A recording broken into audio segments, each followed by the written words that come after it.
Not everyone who has an ailment turns to prescription medicine. Some light sage. Sage has been used by First Nations for centuries in a ceremony called smudging to help ward off negative energy around the body. And negative energy causing headaches, anxiety, depression, and even anger.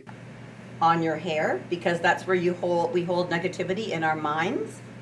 We then smudge each of our senses. So then you smudge your eyes, you smudge your nose, you smudge your mouth, and you smudge your ears. Then you take both hands and put them over your heart. Smudging is just one of many Indigenous ceremonies, including healing circles, sweat lodges, and the pipe ceremony, utilized by First Nations in a system that is about whole being health, not just the body, rooted in prevention rather than reaction. At the base of First Nations healing practices lays the medicine wheel. Native Studies teacher Joyce Jonathan Crone says the medicine wheel is far from one-dimensional. Wheel, just the basics of it. It's divided into 4 quadrants. It's 4 colors, white, yellow, red, and black, which represents the 4 colors of man. It also represents the north, south, east, and west. It also represents the summer, spring, fall, and winter. There are also earth elements related to them, 1 earth element in each quadrant. It also represents the 4 aspects of one's being that must be at peace in order to attain wellness. If even one of these is off, it could throw everything out of whack. Mayangan Henry, a Chippewa elder, explains the effects of a flat medicine wheel. It's like going through life on a block. Boom, boom, boom, boom. So we say if you round that all out and have your mental, physical, emotional, and spiritualness, balanced, then life travels a lot smoother. It shows on your physical being, your demeanor. You live longer, and all those things help you. There are 4 sacred herbs: cedar, tobacco, sage, and sweetgrass.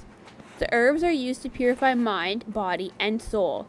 However, treatment isn't done on a symptom-by-symptom basis, but a person-to-person one. People can experience the same symptoms, but it may be a different aspect of the medicine wheel that's causing it. When somebody passes tobacco to me, I'll put it in that pipe and I'll use it to ask Creator what this person needs. Sometimes I'll be given that answer to use certain medicines to give to this person.